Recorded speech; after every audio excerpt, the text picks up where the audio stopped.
So we have a parallelogram right over here. What I want to prove is that its diagonals bisect each other. So the first thing that we can think about, these aren't just diagonals, these are lines that are intersecting parallel lines. So you can also view them as transversals. And if we focus on DB right over here, we see that it intersects DC and AB. And since those we know are parallelogram, we know that they're parallel, this is a parallelogram, we know that alternate interior angles must be congruent. So that angle must be equal to that angle there. And let me make a label here. Let me call that middle point E. So we know that angle ABE, must be congruent to angle CDE by alternate interior angles of a transversal intersecting parallel lines. Alternate interior angles. Now, if we look at diagonal AC, or we should call it transversal AC, we can make the same argument.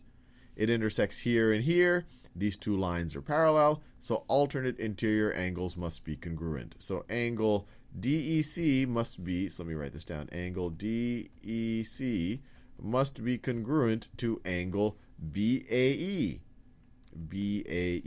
To angle BAE for the exact same reason.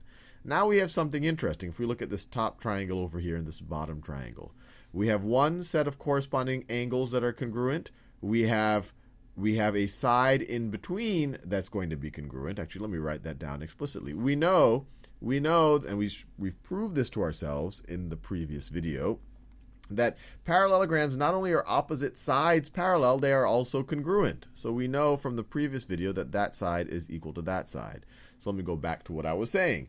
We have two sets of corresponding angles that are congruent. We have a side in between that's congruent, and then we have another set of corresponding angles that are congruent. So we know that this triangle is congruent to that triangle by angle, side, angle. Angle, side, angle. So we know that triangle, I'm going to go from the blue to the orange to the last one, triangle ABE is congruent to triangle blue, orange, and the last one, CDE by angle, side, angle congruency. Angle, side, angle congruency. Now, what does that do for us? Well, we know if two triangles are congruent, all of their corresponding features, especially all of their corresponding sides, are congruent. So we know that side EC corresponds to side EA. Or I could say side AE, we could say side AE corresponds to side CE. They're corresponding sides of congruent triangles, so their measures or their lengths must be the same. So AE must be equal to CE. Let me put two slashes since I already used one slash over here. Now, by the same exact logic, we know that DE, let me focus on this. We know that BE must be equal to DE. BE must be equal to DE. Once again, so they're corresponding sides of two congruent triangles, so they must have the same length.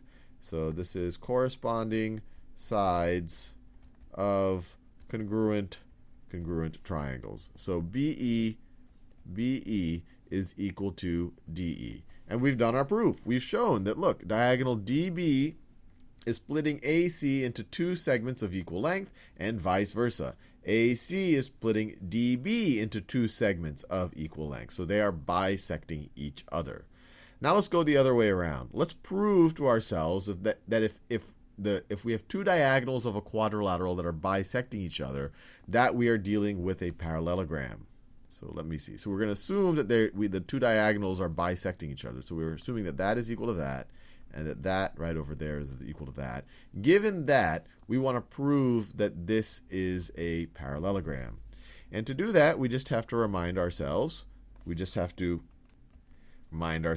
this angle is going to be equal to that angle. It's one of the first things we learned because they are vertical angles. So let me write this down. Let me label this point. CED, angle CED is going to be equal to, or is congruent to, angle, so I started, is BEA. Angle BEA. And that, what is that? Well, that shows us that these two triangles are congruent because we have a corresponding sides that are congruent, an angle in between, and then another side. So we now know that triangle, I'll keep this in yellow, triangle AAEB is congruent to triangle AEB is congruent to triangle DEC. DEC by side angle side congruency. Side angle side congruency by SAS congruent triangles. Fair enough. Now, if we know that two triangles are congruent, we know that all of the corresponding sides and angles are congruent. So, for example, we know that angle CDE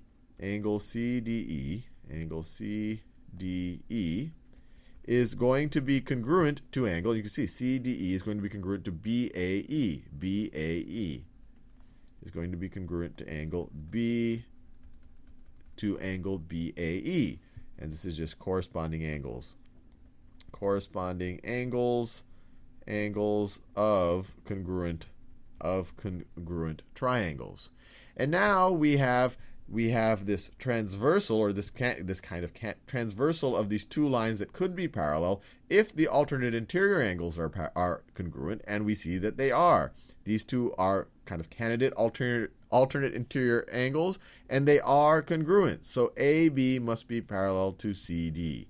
So AB, which I'll just draw one arrow, AB must be parallel to CD. AB is parallel to CD by alternate interior angles congruent of parallel lines. I'm just writing in some shorthand. Forgive the cryptic nature of it, although I'm saying it out. And so we can then do the exact same logic. We've just shown that these two sides are parallel. We can then do the exact same logic to show that these two sides are parallel. And I won't necessarily write it all out, but it's the exact same proof to show that these two. So first of all, we know that this angle is congruent to that angle right over there. And then we know, actually let me write it out. So we know that angle AEC is congruent to angle DEB, I should say. DEB. Angle DEB. They are vertical angles. Vertical angles. And that was our reason up here as well. Vertical angles. And then we see that triangle AEC must be congruent to triangle DEB by side angle side. So then we have triangle AEC must be congruent to triangle DEB by SAS congruency. Then we know that corresponding angles must be congruent, so that we know that angle, so for example, angle CAE must be congruent to angle BDE. Angle BDE. And this is their corresponding angles of congruent triangles. So CAE, let me do this in a new color. CAE must be congruent to BDE. And now we have a transversal. The alternate interior angles are congruent. So the two lines that the transversal is intersecting must be parallel. So this must be parallel to that. So then we have AC must be parallel to BD by alternate interior angles. Alternate interior angles. And we're done. We've just proven that if the diagonals bisect each other, if we start that as a given, then we end at a point where we say, hey, the opposite sides of this quadrilateral must be parallel, or that ABCD is a parallelogram.